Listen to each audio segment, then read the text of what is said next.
So Paula, talk about the role of finance ministers and how that's changed in recent years. What do we need finance ministers to recognize in order to achieve the Sustainable Development Goals? That's a good question, Red, and I'd really kick off from what David was saying about the two cities and the progress we've made, but where we are. I think that finance ministers are increasingly understanding that long-term growth cannot be sustained until and unless we manage our natural capital, natural assets, it's the forest, the fish, the water, the soil, in a sustainable way.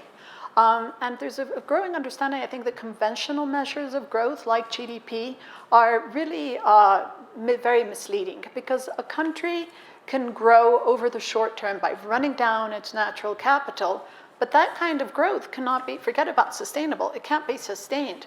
So GDP is not telling us whether the growth can be sustained, and it's not telling us about how natural capital is being depleted. And sometimes you have what I call the myth of renewables, right? You think that everything's renewable until you run it down past a certain point of degradation that it's not. And there's a growing understanding of that. And I want to say, speaking to your Costa Rica example, I was actually there 3 weeks ago. And we launched an initiative on natural capital valuation. And I didn't launch it with the Minister of Environment. It was launched by the Minister of Finance with the central bank, because Costa Rica is showing great leadership and really understanding that you have to have a good valuation of natural capital in order to understand what your long-term trajectory can be, and to embed that valuation of your natural capital into national accounts.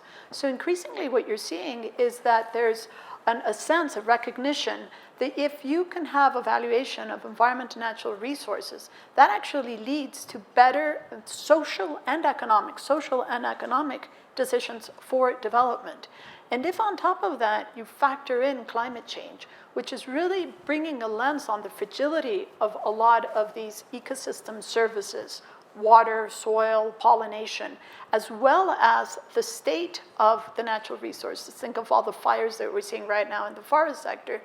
That can really focus the mind on the fact that climate change, unless we really look at the underlying robustness of the natural capital, can be very, very fragile. And it's not just about future growth. It's also the fact that a lot of the development gains that many countries have made over the last 30 years, the huge amount of effort, could be wiped out or undermined. So I would really echo what David said. We've made amazing progress, but we're at this critical juncture right now where we need the likes of everybody in this room to really band together, come together, and have the ambition and the intent for change.